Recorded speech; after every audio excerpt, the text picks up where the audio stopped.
Did you know that one mistake could cost millions of lives? In this story, the USA decided the fate of the war in just a few days. If you're interested in the truth about World War II, subscribe and hit the like button. There are many shocking facts ahead. Envision the year 1925, where within the austere confines of the United States Army War College, a panel of self-proclaimed authorities issued a proclamation intended to seal the debate once and for all. This was a stark, scholarly tome brimming with bigoted fabrications dressed as science, delivering a verdict as unyielding as iron. It proclaimed that the Negro suffered from diminished intellect, harbored a frail disposition, and was inherently deferential. The document asserted that black individuals were devoid of the smarts needed for specialized roles, the bravery required for warfare, and the authority essential for oversight. In their view, this was an indisputable truth, a matter of innate biology. This paper evolved into the sanctioned rationale for a divided armed forces, a barrier of bias erected upon a bedrock of deception. Now pose this riddle to yourself. How, in fewer than 2 decades, did that very institution responsible for such fraudulent scholarship arrive at a juncture where its Caucasian bomber teams confronting the ferocious swarm of Nazi Germany's aerial fortifications were frantically transmitting pleas to their superiors, imploring for a particular cadre of escort pilots to safeguard them? How did a band of individuals labeled as lesser beings ascend to become the most coveted, most esteemed, and most potent protectors of bombers across the whole 15th Air Force? The resolution lies in a narrative of dual conflicts waged concurrently. One unfolded amid the heavens above Europe, pitting them against the snarling Messerschmitts and Focke-Wulfs of the Luftwaffe. The other battled the oppressive burden of discrimination within their homeland. To prevail in the initial struggle, they needed to excel. Yet to conquer the latter, they had to achieve flawlessness. This is the chronicle of how the Germans came to dread the aviators they had been indoctrinated to belittle. This is the epic of the Tuskegee Airmen, those valiant souls who adorned their aircraft tails with vivid scarlet, thereby reshaping the annals of time through a dialect of flames and metal. The path toward those vivid scarlet appendages didn't commence in the pilot seat, but amid a tempest of political contention. As the late 1930s unfolded, with conflict brewing on the horizon, advocates for equality relentlessly assailed the Roosevelt government over a glaring double standard. How could the nation position itself as a beacon of liberty overseas while withholding it from 13 million of its own people domestically? The advocacy bore fruit, albeit minimally. In 1941, the War Department revealed the establishment of the 99th Pursuit Squadron, a unit composed entirely of black flyers. Yet they refrained from labeling it a groundbreaking era in martial lore. Instead, they termed it the Tuskegee Experiment. That term, experiment, holds profound significance. It signified a trial, one that numerous figures in authority anticipated and perhaps desired would crumble. They dispatched the trainees to an isolated, rapidly constructed airstrip in Tuskegee, Alabama, overseen by Caucasian commanders who predominantly echoed the sentiments of that 1925 dossier. The odds were rigged against them right from the start. However, the designers of this trial committed a monumental error in judgment. They overlooked the fact that imposing tremendous strain on individuals doesn't invariably shatter them. At times, it forges gems of unparalleled brilliance. The instruction at Tuskegee proved grueling. a forge crafted to eliminate even the slightest trace of flaw. The aspirants recognized they weren't merely soaring for personal glory, they were ascending on behalf of the destiny of their whole community within the military. A solitary misstep might serve as pretext to dismantle the entire endeavor. Thus, they drove themselves past every conceivable boundary. Whereas Caucasian trainees elsewhere accumulated roughly 200 hours to earn their insignia, the Tuskegee aviators amassed 300.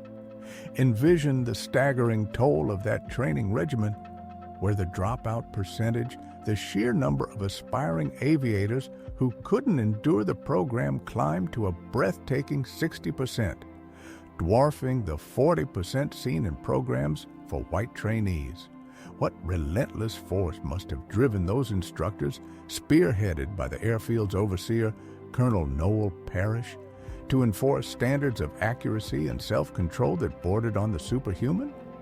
He wasn't merely shaping flyers.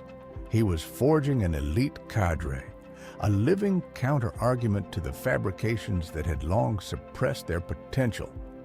When the inaugural class, guided by the resolute and exceptionally sharp Captain Benjamin O. Davis, Jr., at last deployed to North Africa in April 1943, they weren't novices stumbling into the fray.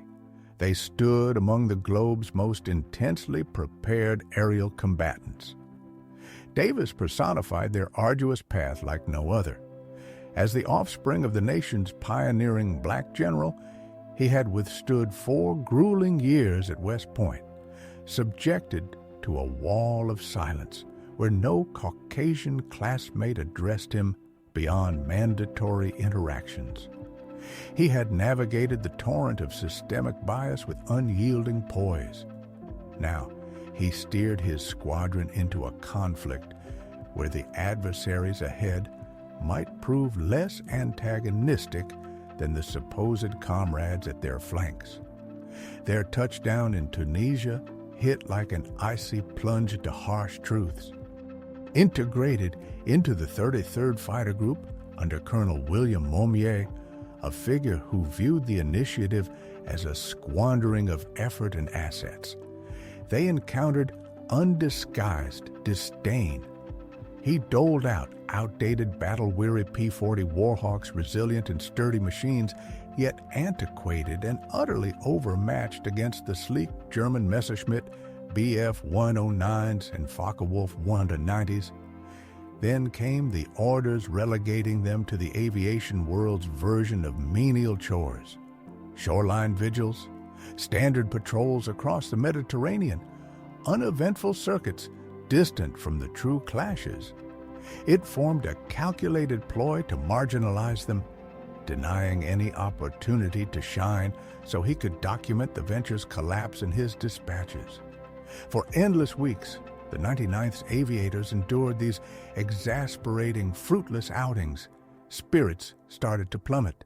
They had honed themselves as fighters, only to be handled like youngsters, barred from the dangerous tools. But then on July 2nd, 1943, the tide turned dramatically.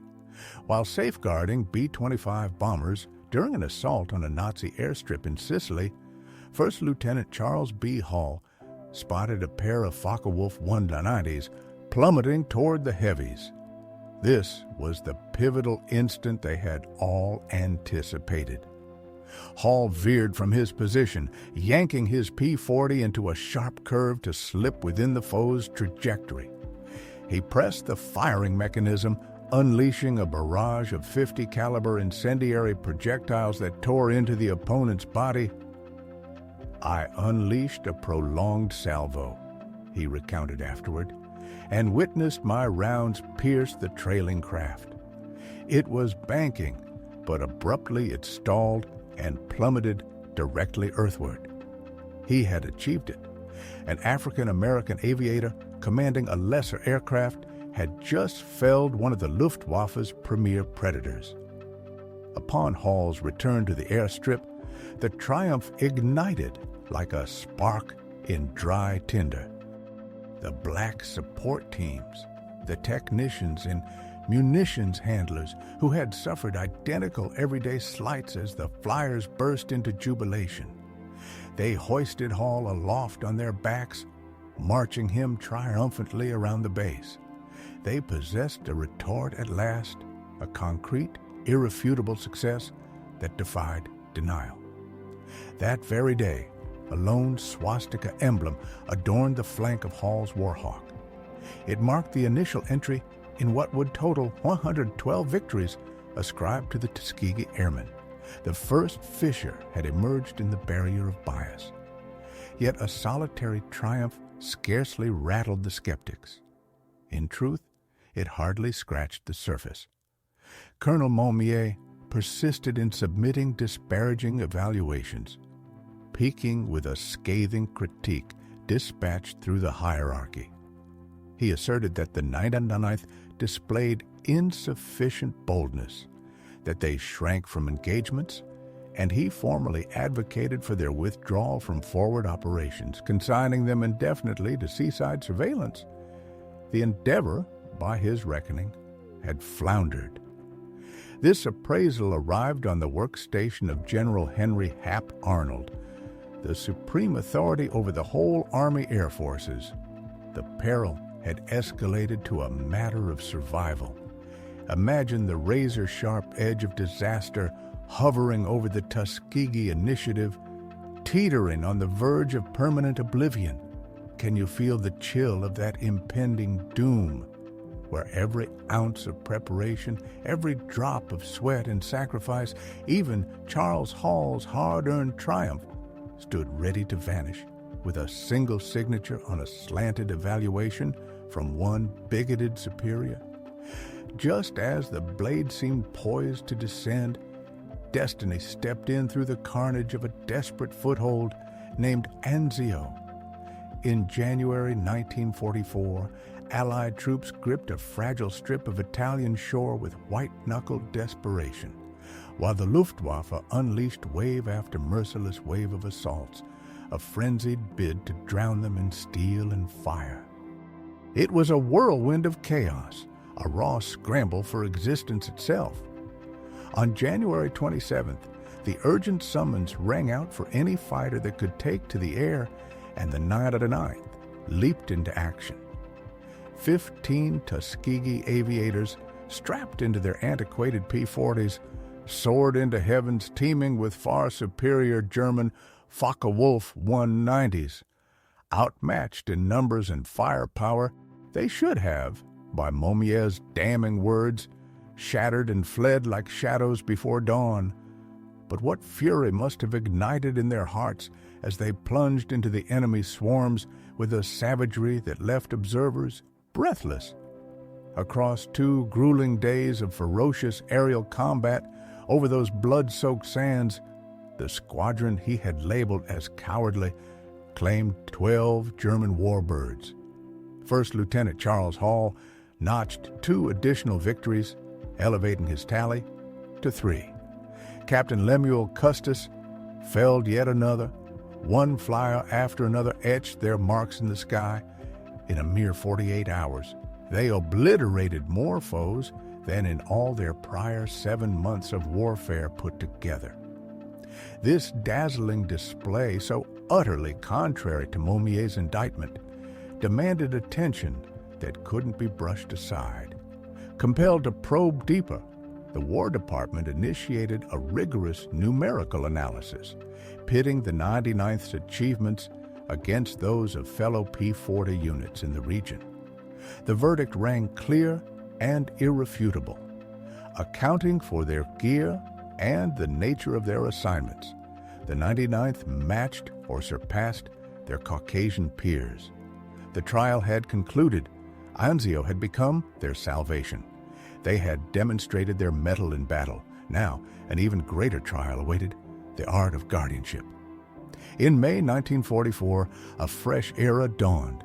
The 99th merged with 3 additional squadrons forged at Tuskegee, the 100th, 301st, and 302nd to Berth, the 332nd Fighter Group.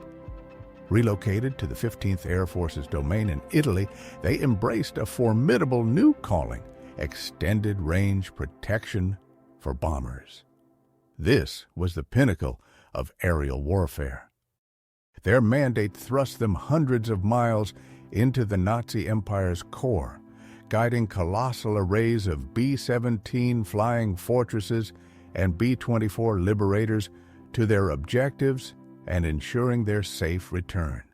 It ranked among the most perilous and demanding roles an aviator could shoulder. Colonel Benjamin Davis assembled his troops at their fresh outpost in Ramitelli. He recognized this as their supreme ordeal. He proclaimed a fresh ethos, an unyielding edict that would etch their legacy. Our purpose isn't to chase a status, he declared to them, abandon the lure of pursuing foes for individual acclaim. Our sacred duty is to escort those bombers safely back. We remain glued to the heavies, come what may.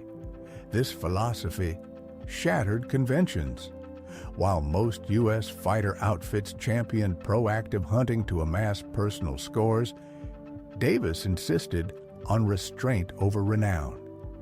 He understood that their genuine triumph wouldn't tally in enemy emblems adorning their fuselages, but in the count of bomber teams who returned to share meals with their comrades.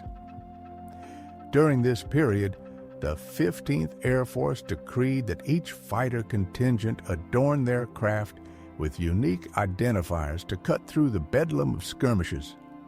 The 302nd drew the hue of red, and they didn't settle for a modest dash on the airfoil. They committed fully, embracing it with unbridled zeal. But picture this. It's May 1944, and the sleek forms of their freshly delivered P-51 Mustangs gleam under the Italian sun. What bold statement might you make if you were one of those pilots, claiming the heavens as your canvas? The entire rear assembly of these warbirds gets drenched in a vivid, unmissable scarlet hue.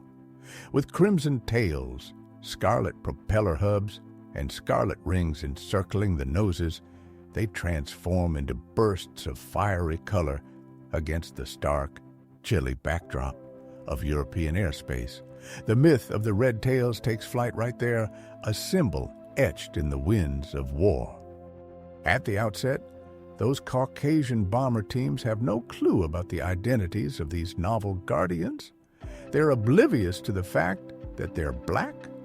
All they perceive is a shift in the air, something profoundly altered.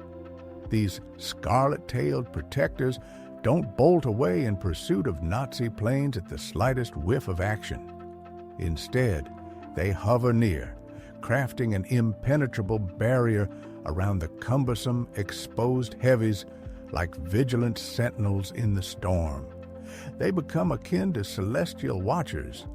Should a bomber sustain hits and drift from the pack, turning into easy prey, a duo of red tails would frequently detach and shadow it faithfully, repelling assailants through every perilous mile back to safety.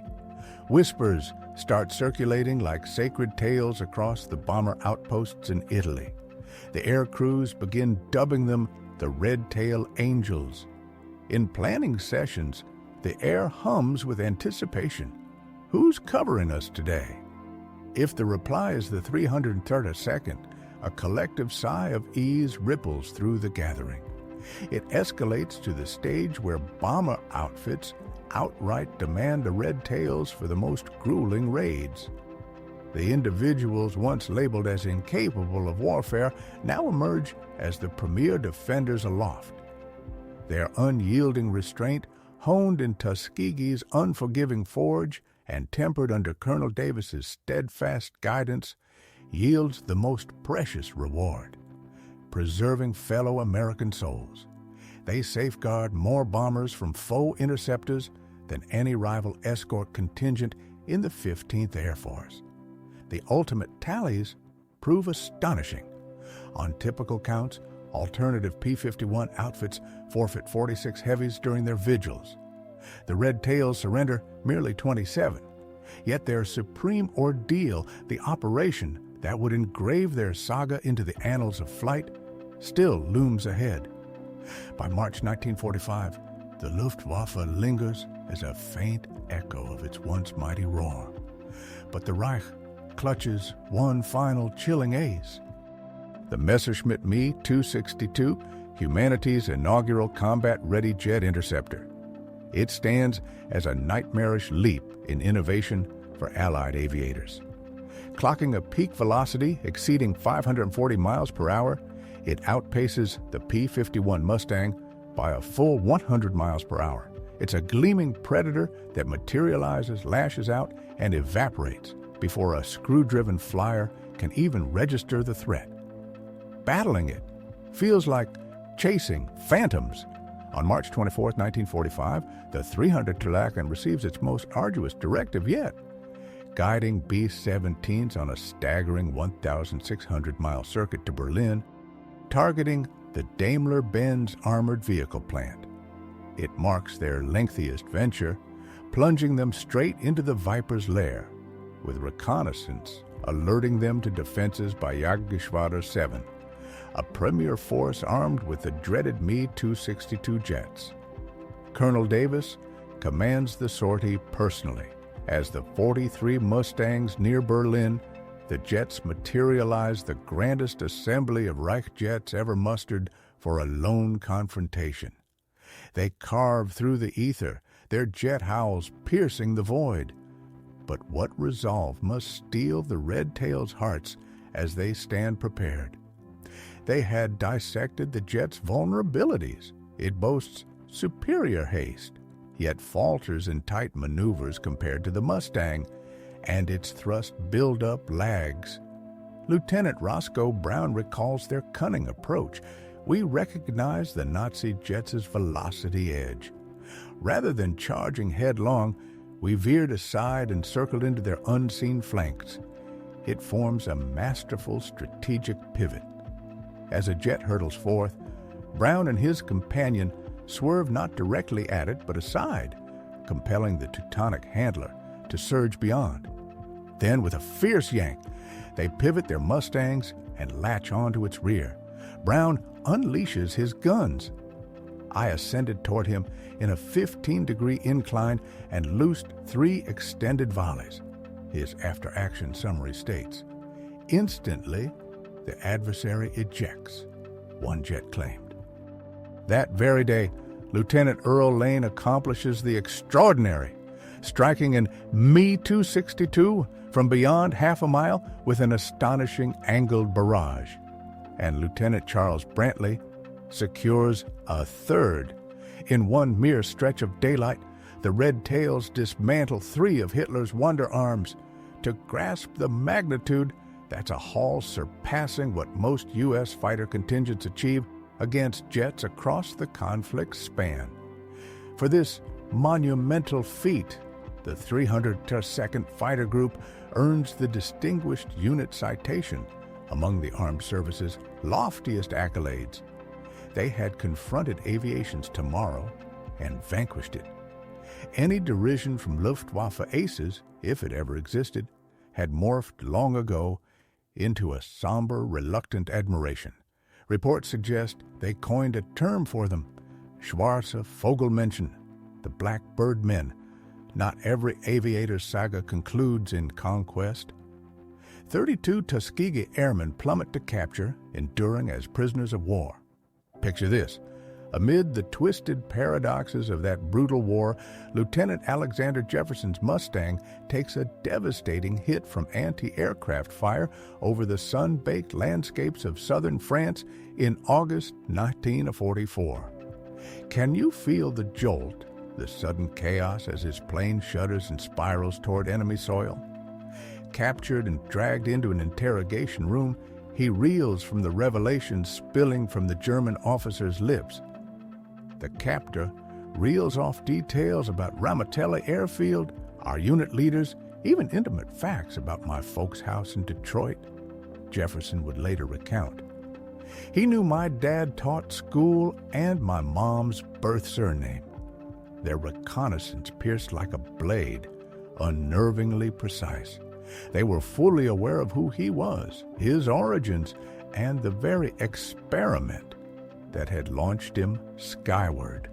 Jefferson lands in Stalag Luft III, that notorious captivity site immortalized in tales like The Great Escape, and it's here that the war's grotesque absurdities crash over him like a rogue wave.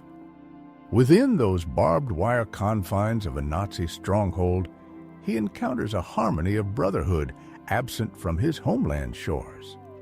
The Caucasian U.S. prisoners, many fresh from bomber crews, embrace him as a peer without hesitation.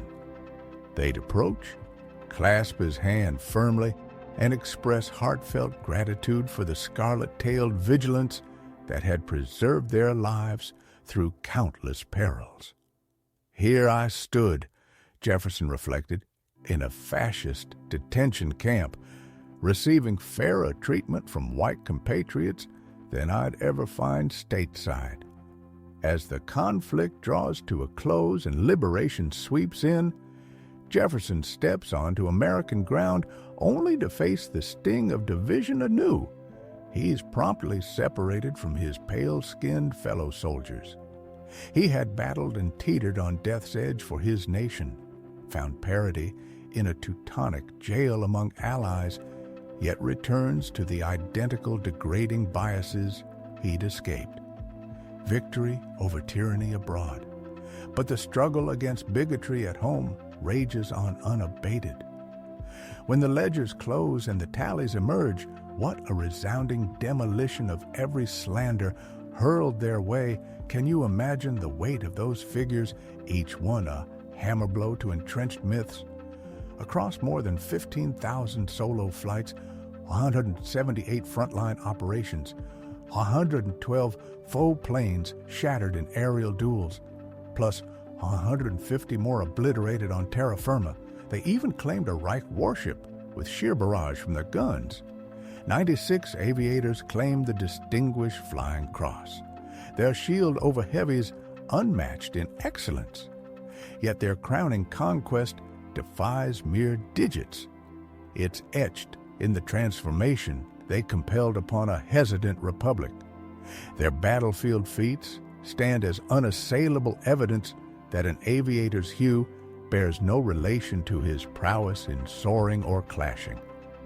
This wartime chronicle becomes a potent arsenal for equality advocates post-war, playing a pivotal role in President Harry Truman's 1948 decree via Executive Order 9981, which dismantled segregation in the U.S. Military at last. Those once tagged as a mere trial evolve into the visionaries of profound upheaval.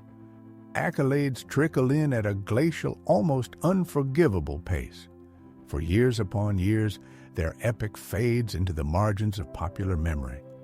Not until 2007 do the Tuskegee Airmen receive the Congressional Gold Medal, the pinnacle of non-military tribute.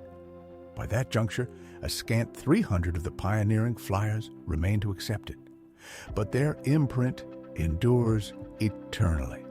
It's traced in the vapor paths of their Mustangs slicing toward Berlin.